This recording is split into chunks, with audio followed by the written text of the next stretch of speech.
Isso, recebemos o ex-vice-presidente do Banco Mundial, Otaviano Canuto, que gentilmente atende aqui a Jovem Pan. Senhor Otaviano, bom dia, muito obrigado por nos atender, hein? Bom dia para vocês. Quais são as consequências que a gente vai continuar acompanhando? Essa questão da Bolsa de Valores apresentando um desempenho de queda nessa semana, mais a subida do dólar, é algo que a gente vai continuar acompanhando nos próximos dias, à medida em que esse tarifaço segue previsto para entrar no começo de agosto, senhor Otaviano? Eu creio que sim. Quer dizer, não em determinado momento para o ajuste, porque a gente assistiu um ajuste de preços, né, dos ativos na Bolsa, refletindo o provável impacto negativo que ocorrerá sobre a rentabilidade e sobre dos ativos subjacentes, né? É a mesma coisa, quer dizer, na mesma direção, o impacto sobre a taxa real de câmbio, né? Porque o impacto das tarifas será inevitavelmente negativo. Não existem margens grandes para trocar as vendas para os Estados Unidos por outros mercados, a não ser que houvesse baixa de preço nos outros mercados. Quer dizer, não é uma coisa assim que é simples, senão as exportações para os outros mercados já estariam maiores do que a que estão, né? Então, o efeito é um efeito negativo. A dificuldade é que o problema é que não apenas essas tarifas sobre o Brasil vieram bem mais altas do que as que o Trump está jogando em cima dos outros países, como ela não tem, digamos assim, uma mínima fundamentação econômica como aquela presente nas cartas que enviou para os outros países. Ou seja, o Brasil está naqueles casos, entre aqueles casos de países que têm um déficit comercial com os Estados Unidos. Por isso que lá em 2 de abril, quando ele anunciou as tarifas recíprocas, o Brasil ficou naquela faixa dos 10%, da menor possível, né? Enquanto que os demais países, os que têm superávit com os Estados Unidos, o Trump foi colocando tarifas ali mais altas por conta do sentido comercial do objetivo dele.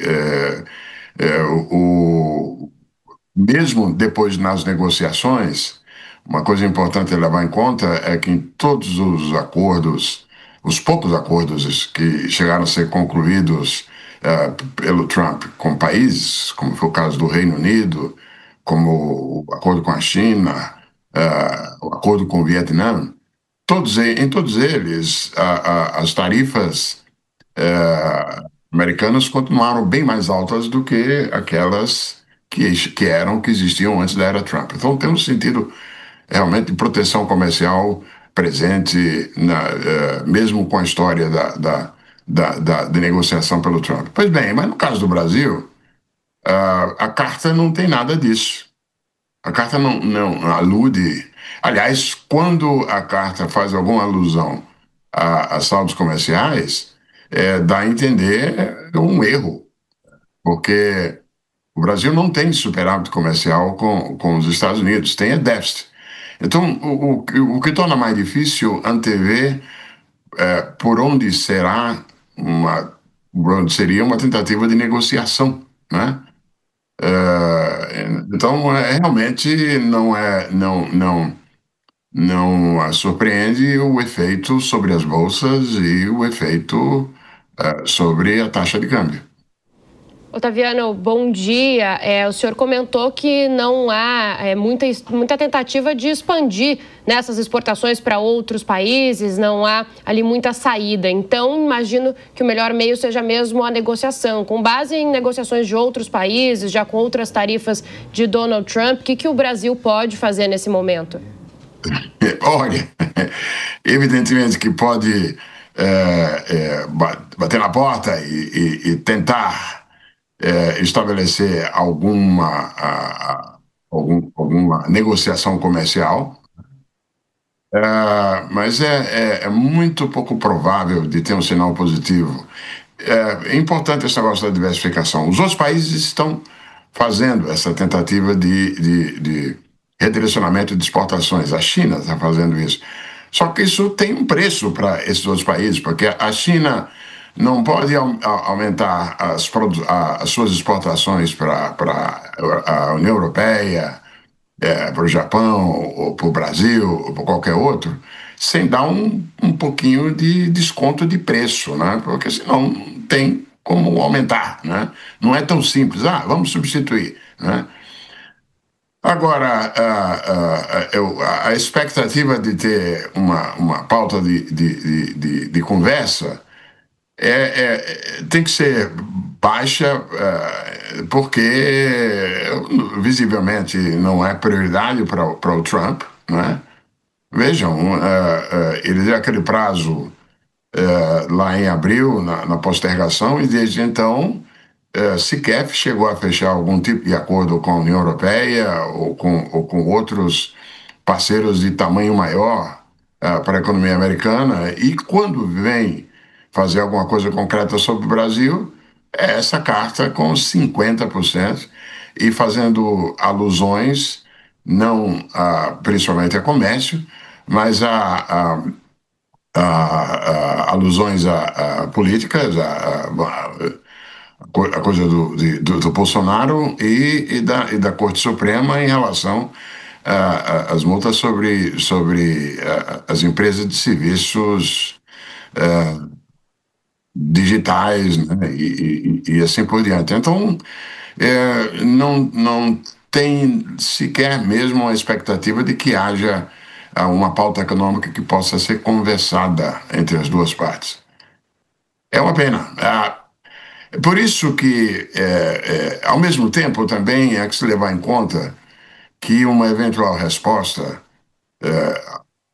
em termos de retaliação brasileira, contemple outras coisas que não sejam simplesmente também por tarifa de volta. Uhum. Porque uma diferença importante é a importância, inclusive, para o nosso processo produtivo, das importações brasileiras em relação que vindo dos Estados Unidos, né? Então, tarifas sobre o que a gente importa sobre os Estados Unidos tem um impacto negativo sobre a nossa própria produção. Então, eu quero crer que qualquer retaliação que venha a ocorrer vai provavelmente ocorrer por outras vias, vai ocorrer via algum tipo de relaxamento na aplicação de leis de propriedade intelectual, talvez algum tipo de medida contra a remessa de lucros e dividendos e assim por diante. Ou seja, a margem de manobra de retaliação brasileira é desproporcional ao que faz o Trump. Eu vi a matéria, referência à importância do suco laranja brasileiro e tal. Uhum. Escuta, bom, primeiro, o pessoal da Flórida lá que faz suco laranja não vai estar achando ruim, né? Segundo, o Trump botou tarifa em abacate mexicano sem nenhuma hesitação.